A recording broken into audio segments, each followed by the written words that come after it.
right, so today, let's kind of get away from it all and take a trip to Slovenia. Sounds good to me. You know this little country that I've been seeing more and more about recently, and you've shared some fascinating articles and notes about it, so Oh, yeah. I'm already starting to get this picture in my head of, like mountains and castles. And You're on the right track. Slovenia is one of those countries that seems to have everything.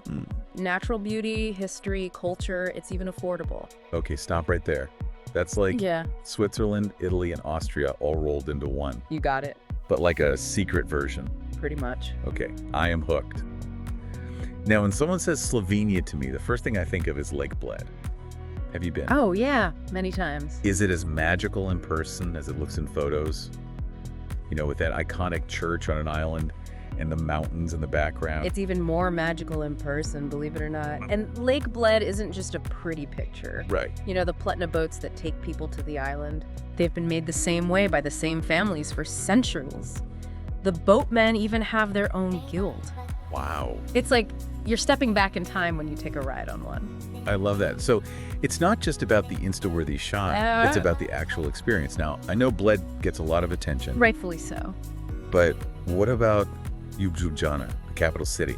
I've seen it described as vibrant and green, but that feels a bit generic. What's it really like? Well, Ljubljana is interesting because it's both relaxed and energetic at the same time. You can stroll along the river, enjoy the cafes. It's very pedestrian friendly. But then you have this medieval castle perched on a hill overlooking it all. Wow. It's like layers of history, but not stuffy or like a museum. You mentioned green earlier. Is that just in terms of parks? Well, yeah, they have plenty of parks, but Slovenia as a whole is incredibly eco-conscious. Right. But Ljubljana really takes it to another level. Oh, okay. I mean, they have a whole car-free zone in the city center, they've got tons of bike paths, and they've really invested in public transportation. It's one of the few capital cities where you feel like you can actually breathe. That's refreshing to hear. But part of the fun of travel is getting OUT of the city. What does Slovenia offer for, let's say, the adventurous types? Oh, get ready for this. Triglav National Park, Okay. named after their highest peak. It's an outdoor enthusiast's paradise. Yeah. Hiking, climbing, skiing. And then you have the Socha River Valley. Okay, yeah. The water in the photos I've seen is this crazy emerald green. It's really something else. It's fed by glacial meltwater. Oh, wow. Incredibly clear, and that gives it this amazing color. You can go whitewater rafting, kayaking, or just find a quiet spot and soak it all in. Oh, man. I'm getting serious FOMO just thinking about it. I know, right? Now, I have to admit, I was today years old when I learned that Slovenia has a coastline. I always thought it was landlocked. It's a common misconception. It does have a coastline, but it's pretty short compared to its neighbors. Right. But what it lacks in size, it makes up for in charm, let me tell you. Okay. Pirin is the town to visit. It has a real Venetian vibe, narrow streets, colorful buildings. Huh. Picture Italy meets the Adriatic. Wow, okay, so we've got mountains, we've got rivers, we've got a coastline. Anything else Slovenia is hiding up its sleeve? Well, if we're talking hidden gems, we can't forget the underground world. Okay. The Postojna cave system is enormous. You take a train partway through it, and the stalactite and stalagmite formations are just incredible. It's like stepping into another world. And is there also a castle nearby that's built into a cliff? Ah, yes. Prejma Castle. It's like a fairy tale castle come to life, built right into the mouth of the cave. Wow. The history is as fascinating as the architecture. Slovenia is starting to sound less like a vacation spot and more like a movie set. Haha, I know what you mean. But before we get too carried away, let's talk practicalities. You've mentioned affordable a few times now. Just how budget-friendly are we talking? Well, this is where Slovenia really shines. You can find hostels for like 15 to 30 euros a night. Right. And mid-range hotels are usually in the 50 to 100 euro range. That's not bad. Not bad at all. And Airbnb is also popular with lots of affordable options. That's definitely more appealing than some of the other European hotspots. What about the food and drinks? Can you have a nice meal with a glass of wine without draining your bank account? Oh, absolutely. You can get a really delicious, locally sourced meal for around 8 to 15 euros. Wow, okay. And for a glass of wine, you're looking at about 3 to 5 euros. Seriously. Seriously. Slovenia has a fantastic wine tradition, by the way. 3 distinct regions producing some interesting varietals. 3 to 5 euros for a glass of wine. Even in Ljubljana. Even in Ljubljana. Coffee's a steal, too. Usually around 1.50 to 2 euros. Okay, I'm sold on the food and drinks. Huh? But what about getting around? Can you explore without a car? Absolutely. Their bus and train network is efficient and affordable. Okay. A great way to see the country and soak in the scenery. Makes sense. If you do want to rent a car for more freedom, it's usually 30 to 50 euros a day. Any other money-saving tips? Well, visiting during the shoulder seasons, spring and fall, is always a good idea. You get the beauty of Slovenia without the crowds and the higher prices. Right. Also, the tap water in Ljubljana is totally safe and delicious, so bring a reusable bottle. Good tip. Save yourself some money. So far, everything sounds amazing. It is a pretty special place. But let's move beyond the practical stuff and dig into what makes Slovenia unique culturally. What's the history like? Is there something special brewing beneath the surface? Slovenia has a fascinating history, but what sets it apart is its dedication to sustainability. It was the first country to be declared a green destination by the UN. That's impressive. And it's not just a label for them, it's a way of life. What are the people like? Slovenians are incredibly warm and welcoming. That's nice to hear. Don't worry about a language barrier. While they speak Slovene, English is widely spoken. Any key phrases I should learn? Ufjuvjo is hello, and hvala means thank you. Those will definitely get you some smiles. Noted. Now, you mentioned earlier that Slovenia has a strong wine culture. What's the story there? They've been producing wine for centuries, even back to Roman times. Really? You've got 3 distinct wine regions, Podravje, Posavje, and Primorska, each with its own microclimate and great varieties. I could easily spend a week exploring the wine scene, I think. It would be a very enjoyable week. Beyond wine, what other traditions or festivals should travelers be aware of? Slovenia has a vibrant festival scene, very multicultural. One of the most famous is the Ljubljana Dragon Festival, which celebrates their dragon mascot. A dragon mascot, you say? It is. It's actually their national symbol. That's so cool. And here's a fun fact. It's inspired by the legend of Jason and the Argonauts. No way! Yep, ancient Greek mythology. Never would have guessed that connection. Wow, Slovenia is full of surprises. That it is. And we've only just scratched the surface. There's so much more to discover. Well, I can't wait to hear more. This is fascinating. We'll continue our journey in the next part, exploring more of this captivating country. Looking forward to it. Me too. Welcome back to our deep dive into Slovenia. Honestly, I'm already feeling inspired to book a trip, but That's great. before I go packing my bags, what about the best time to visit? Is there a sweet spot to see it all?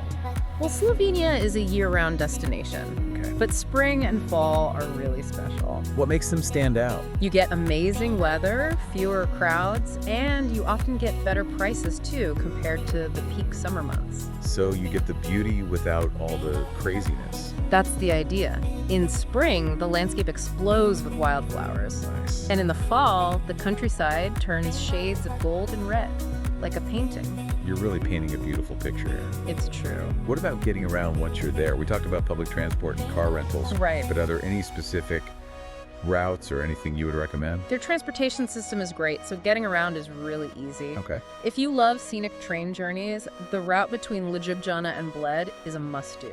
Okay. It winds through the countryside with incredible views of the Julian Alps. So it's more than just a way to get from A to B. For sure. All right, now let's talk about food. You know me, Huh? always thinking about the next meal. Important part of the trip. We talked about some affordable places earlier, but what's the culinary scene like? It's a really cool mix of Central European and Mediterranean influences. Oh, interesting. They use a lot of fresh, seasonal ingredients. Okay. One dish you can't miss is shota. Chota. Okay. It's this hearty stew with sauerkraut, beans, potatoes. Perfect for a chilly night. Exactly. Now, if you want something lighter, Okay. try strukelji, rolled dumplings. Dumplings. Okay. You can get them savory or sweet. What kind of fillings? Cottage cheese, walnuts, tarragon, lots of options. Sounds good. It's a very versatile dish. And speaking of versatile, we can't forget about the wine. Oh, no, of course not. You mentioned those 3 wine regions with their own personality. Exactly. You've got Podravje, Okay. known for white wines, Eh? Sauvignon Blanc, Riesling, Traminer. Nice. Okay. Then you have Posavje. This is where you'll find Fidjik, a unique blend of red and white grapes. Interesting. Okay. And last but not least, you have Primorska. Right. Here they have great reds, Merlot, Cabernet Sauvignon, Refosco. Oh, yeah, those are some good ones.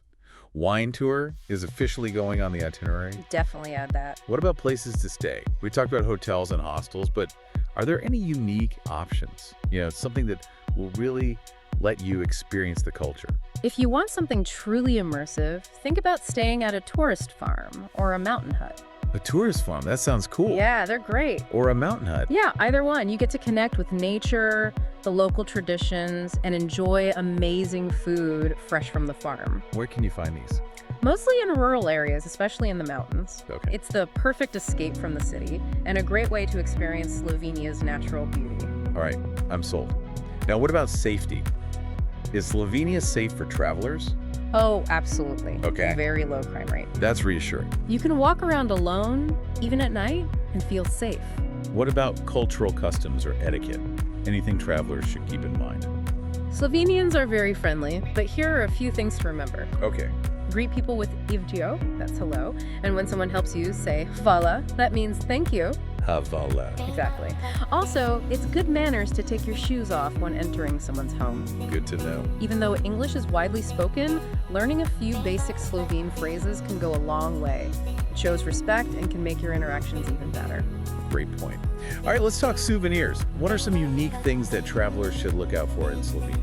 Okay, well, they have great handcrafted souvenirs. Oh. Idrija lace is really popular. Yeah. It's a traditional lace-making craft, actually recognized by UNESCO. Wow. You can find beautiful lace products like doilies or jewelry. That's cool. Any other handcrafted things? They also have beautiful woodenware, pottery, and honey products. Ooh, honey, I love honey. Local honey varieties, beeswax candles, wooden kitchen utensils. Nice. Real craftsmanship, all made with care. So you can bring back a little piece of Slovenia's culture. Exactly. We know English is spoken pretty much everywhere. Yes. But are there any regions or situations where communication might be tricky? While English is common in touristy areas, in some remote rural areas, or when interacting with older generations, you might encounter a language barrier. So it's good to have a translation app just in case. Always a good idea. And even if you don't speak Slovene, a simple hvala or prosim for please can go a long way. Absolutely. A little effort goes a long way. Okay, let's talk responsible travel. How can we minimize our impact and contribute to sustainable tourism in Slovenia? Slovenia is a leader in sustainable tourism, so there are many ways you can help. Look for eco-friendly accommodations that focus on sustainable practices, Like what kind of practices? like using renewable energy or locally sourced products. That makes sense. What else? Try using public transportation or renting bikes instead of relying on cars all the time. Yeah. And support local businesses whenever possible. Choose locally owned restaurants, shops, and tour operators. Right, put that money back into the community. Exactly. You'll be contributing to the local economy and supporting sustainable practices. Love it. Now, for those of us who want to learn more about Slovenia's history and culture, what would you recommend? Any museums, historical sites, or experiences? Oh, there's so much to see and do.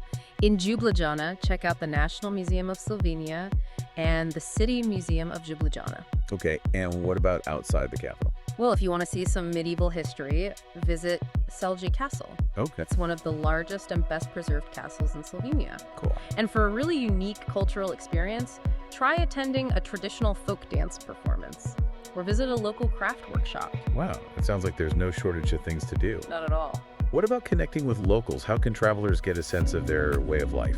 Slovenians are very friendly, so attending events like farmers markets or festivals is a good way to connect. And of course, try some regional specialties while you're at it. Yeah, of course. And if you're in a smaller town, don't be afraid to strike up conversations at cafes, shops, restaurants. Yeah, just chat with people. You'll be surprised by their hospitality. They love sharing stories and insights. That's what makes a trip memorable. I agree. Before we wrap up this part, any hidden gems or off-the-beaten-path destinations you would recommend? Slovenia is full of hidden treasures, and that's part of what makes it so special. For sure. One place is the Logar Valley. Okay. This is amazing glacial valley in the Kamnik-Savinja Alps. Okay, I'm picturing it.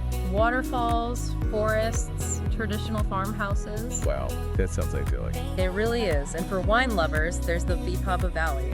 Okay. It's in western Slovenia and known for its rolling hills, vineyards, and charming villages. These hidden gems sound like a perfect way to escape the crowds and experience a different side of Slovenia. That's exactly what we're hoping to inspire with this deep dive. It's working. I'm glad to hear that.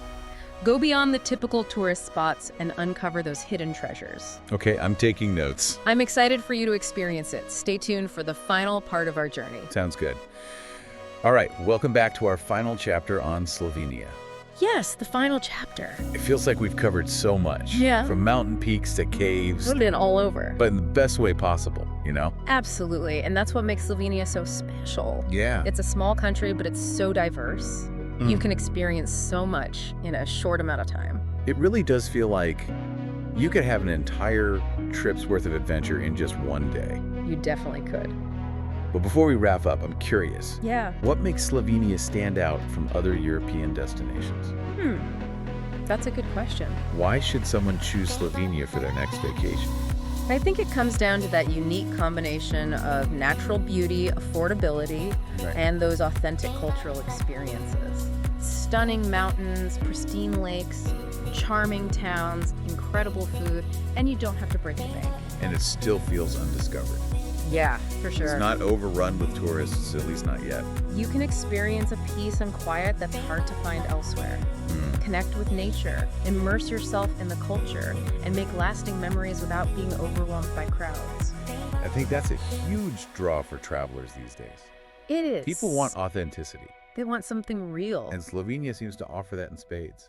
Absolutely. Slovenia is doing a fantastic job of protecting its nature and culture while embracing tourism in a responsible and sustainable way. That's really impressive. It's a great model for other countries. So, as we finish our deep dive into Slovenia, Yes. what's the one thing you hope our listeners take away from this?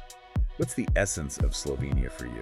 I want them to come away with an appreciation for Slovenia's hidden beauty, its rich culture, and the warmth of its people. It's a country that rewards exploration, a place where you can discover something new and unexpected around every corner. I like that. Slovenia has really captured our imaginations today. I'm glad to hear it. It's a place that begs to be explored, It really does. offering those unforgettable experiences, a chance to rediscover the joy of travel. Yeah. So, to all our listeners, we say pack your bags, embrace the adventure. And discover the magic of Slovenia for yourselves. Couldn't have said it better myself. Imagine yourself standing on a mountain peak overlooking a breathtaking view of snow-capped mountains, lush valleys, sparkling rivers. That's Slovenia waiting to be discovered. Thanks for joining us on this deep dive into Slovenia. Until next time, happy travels, everyone. Happy travels!